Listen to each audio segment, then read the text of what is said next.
شروع کرتا ہوں اللہ کے نام سے جو بڑا مہربان اور نہایت رحم کرنے والا ہے۔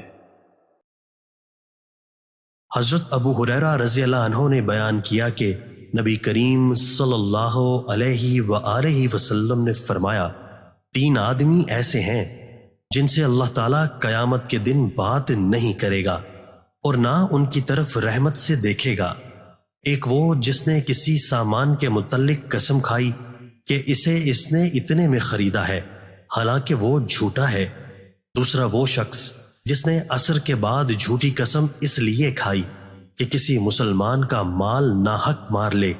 اور تیسرا وہ شخص جس نے ضرورت سے فالتو پانی مانگنے والے کو نہیں دیا، تو اللہ تعالیٰ قیامت کے دن اس سے کہے گا کہ جس طرح تو نے اس زائد ضرورت فالتو چیز سے دوسرے کو روکا جسے تیرے ہاتھوں نے بنایا بھی نہیں تھا، میں بھی تجھے اپنا فضل نہیں دوں گا۔ دوستو، اللہ تعالی ہمیں ان احادیث مبارکہ پر عمل کرنے اور اپنی زندگیوں کو سنوارنے کی توفیق عطا فرمائے۔